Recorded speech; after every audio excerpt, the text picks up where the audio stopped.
I would now like to turn to our second speaker, Dr. Sanjay Srivastava, who has been playing a leading role in DRR and climate change adaptation across Asia and the Pacific.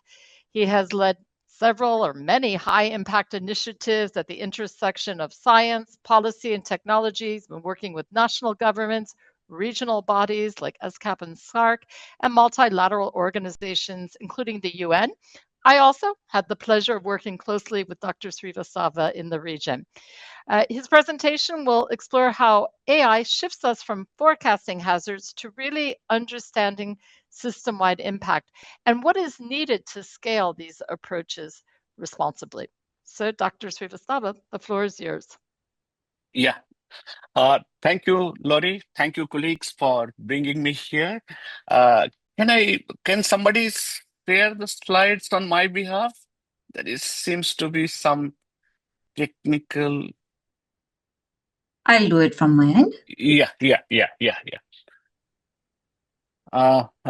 Colleagues, so I'm very happy to speak after some of the illuminating keynote address than many of my colleagues who just spoke, Chono. And the question given to me by organizers is how to build a narrative for investing in AI. I thought I must share some of the reflections in the recent AI Impact Summit that happened in New Delhi, and 80 countries with all big tech giants of AI attended this. Of course, the summit was mainly dominated by the discussions on large language, on AI infrastructures, models, many things. But what I thought I must flag to you, this was also opportunity for the global South to flag their concern and especially investing in AI. Is it worth, and particularly for disaster risk reduction? The key one-liner is a small AI can make a very big impact as far as resilience is concerned. So at least this is the message which came out of the AI Impact Summit. My next slide is to tell you that just second one, right? You can put on the full screen. When we are talking about investing in AI for DRR, we must build a powerful narrative. Delhi AI Summit was one such opportunity where, along with huge infrastructure, large language models, and many players into the game, there was some voice for domestications of the AI for resilience. My colleague from UNDRR were there along with many other agencies who had a voice in a big corporation, big corporate body who are more concerned about how AI is going to accelerate their economic growth. So we have to build a narrative. This is the exceptional times. My colleagues have spoken about all polygrasses. Now, the building the narrative on investing in DRR is very important to build a momentum, particularly to cite this as a public good investment. So climate-driven risks are outspacing traditional research. This is colleagues highlighted. What is important is AI is not incremental upgrade. It's a fundamental shift how we understand the risk. This is a fact, a science. There are many if and buts colleagues have highlighted. I will come back a little later. Moving for predicting the storm to predicting the impact. Traditional forecasting has limitations, so we need a very dynamic and interconnected way of forecasting. So finally, there are many AI examples. Colleagues, Jono has highlighted many publications, but mind it, most of them are in a pilot mode. They are not scaled up as far as I have seen in Global South, including the European Center for Medium Range Forecast. They are mostly on pilot. Large scale impact is yet to come. Sustainability continues to be the question mark. And the key challenges for that has been a weak data foundation, which is highly data intensive, limited institutional capacity with the government, and lack of decision ready model than research models. My next slide is to flag to you to investing in AI. I want to flag this. There was a working group at Delhi AI Impact Summit on democratization of AI. So at present, there is a huge crisis of credibility. My colleagues have already flagged this. I would like to pick up one, which is I have nothing to do with any company, any their products. There are Google Flood Hub, for example. It's in 80 or more countries. Most of the river basin, ungazed river basin in the mountainous regions, in many least developed countries, they're providing a scenario, a impact, what they call the flood risk alert tool. There is a now there was a recent publication in Journal of Hydrology just published this month. They did a validation, and most of their forecasts are not realistic. It's a overestimation, underestimation. So this creates the trust deficit. You have a very state-of-the-art AI system, but the reality on the ground is very different. So the investing in DRR is address this credibility challenges. Double-edged sword.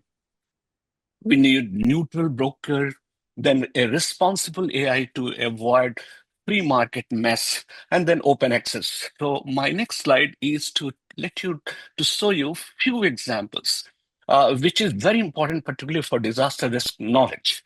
One, which is AI has clearly established its niche, is a transition from a geospatial to geo AI, because disaster risk is a location specific. You need a risk and vulnerability which is function of the location to be captured through AI models and algorithms. So this paradigms is very important for disaster risk knowledge, because the previous one before AI, geo AI, we used to know only about the retrospect and descriptive way of the disaster risk.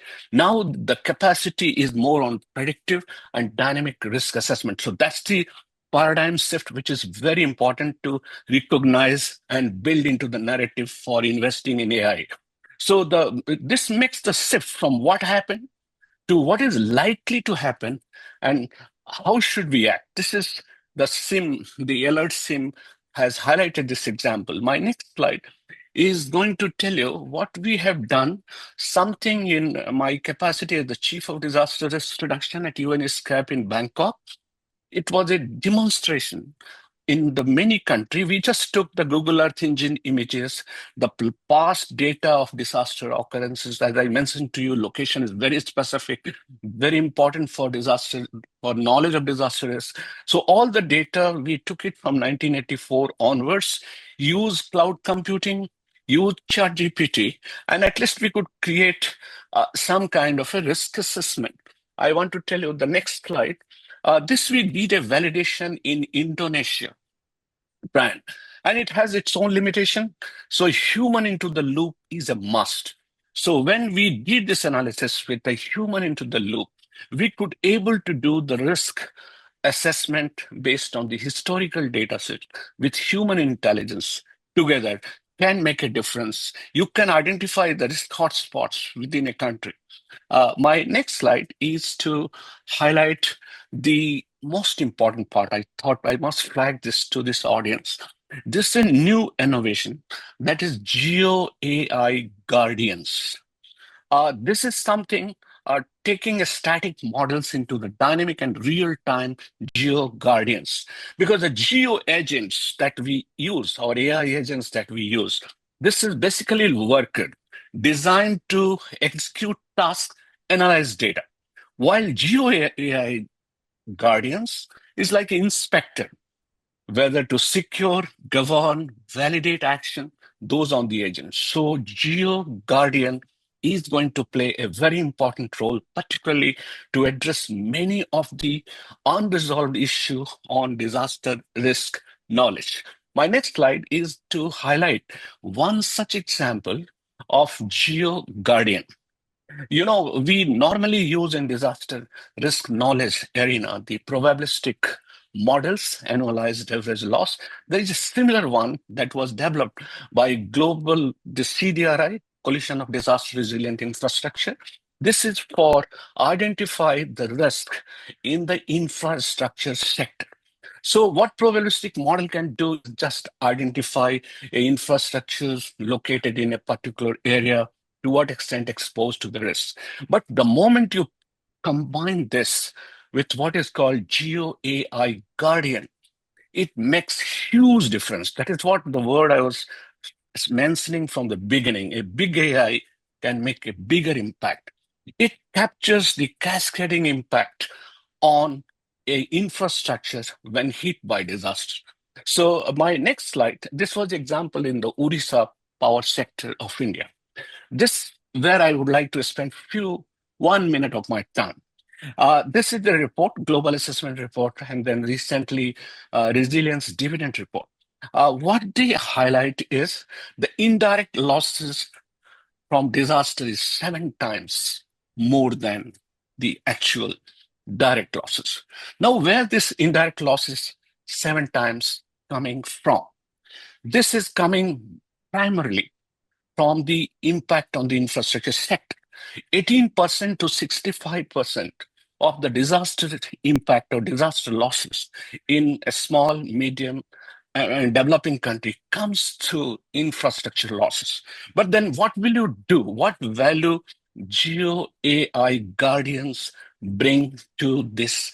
Can we make some difference? Small AI can make a big difference. So here, expanding one can save 7.4 downstream economic gain. This is a very powerful narrative how spending in AI can make some difference. So this is the economic case for AI-driven disaster risk. So let us take probabilistic combined with GeoAI Guardian. That will be a game changer in our understanding on infrastructure risk. My next slide is to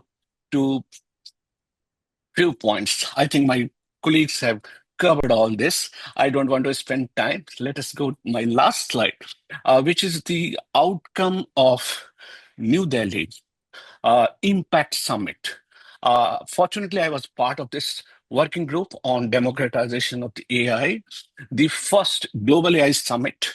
This treat disaster and climate data as public goods through federated sovereign models. That's the very important part of it. I was touched by the comments from the USG of IFRC, the innovation with no trust is the risk. But here, that's what was captured in Delhi summit.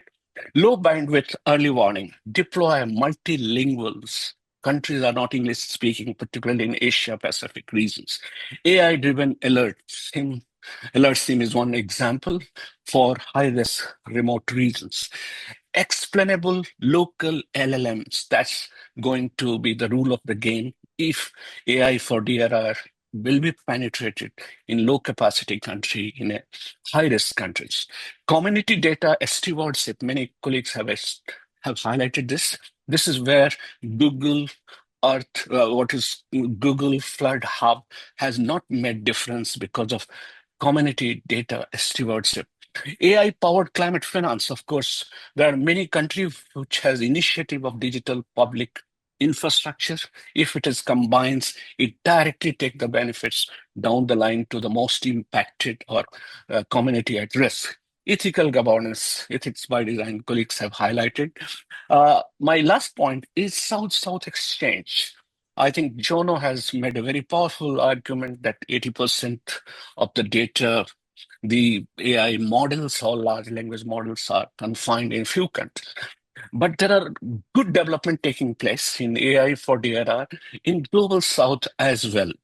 And that can be scaled through South-South cooperation. One such is India's Aadhaar model, merging public digital infrastructure with equitable and inclusive AI. This has been game changer, particularly in disaster-related benefit transfer to the impacted communities. So thank you very much once again for giving me this opportunity, colleagues. Thank you. Thank you so much. I find this really fascinating. And this point about South-South cooperation, ensuring that all countries can benefit, but also we learn from what countries are doing in the global south. It's really critical. And I hope during the Q&A, we can have a little bit more discussion on these GeoAI guardians and how can we ensure that all countries can benefit from this advance that you say is a game changer for the world. So I'd like to hear a little bit more about that.